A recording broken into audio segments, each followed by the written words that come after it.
या हायमेन या गोष्टीला जास्त महत्व द्यायची गरज नाही. ते फाटलं म्हणजेच ती व्हर्जिन आहे असं ऍब्सोल्युटली गृहीत धरायचं नाही. मुलींना समजा व्हर्जिनिटी टेस्ट करायची असेल तर ते हायमेन ब्रेक नसावं असं म्हणजे बऱ्याच लोकांना मिसकन्सेप्शन आहे. तर ते खरंच आहे का तसं? असे कितीतरी केसेस लिटरेचरमध्ये आहेत की जे सेक्स वर्कर्स आहेत त्या महिलांचे देखील हायमेन इंटॅक्ट आहे. कसं काय? कारण हे हायमेन म्हणजे काय असतं? हायमेन हे स्त्रीच्या योनी मार्गावरती पडदा असतो. बऱ्याच जणांमध्ये हा पडदा अतिशय लवचिक असतो. किती लवचिक असतो तर तो अगदी आपण समजा दंड बैठका मारल्या, सायकलिंग केलं, स्विमिंग केलं, पळापळी केली, जिम्नॅस्टिक्स खेळले, अगदी जोरात उड्या मारल्या तरी देखील तो आपल्या नकळत फाटू शकतो. राईट. त्याला बऱ्याच वेळेला काही रक्त पुरवठा पण नसतो. त्याच्यामुळे तो फाटल्यावरती ना दुखतं, ना ब्लिडिंग होतं, ना काही. हे मेजॉरिटी लोकांमध्ये असतं. काही लोकांमध्ये हा जो काय हायमेन प्रकार असतो, हा पडदा असतो, हा खूप मासाळ असतो. इतका मासाळ असतो की संबंध आले तरी तो तसाच इंटॅक्ट राहतो. कारण त्या हायमेनला एक नॅचरल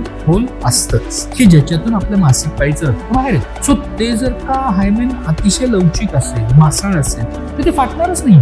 आणि त्याच्यामुळे या हायमेन या गोष्टीला जास्त महत्व द्यायची गरज नाही.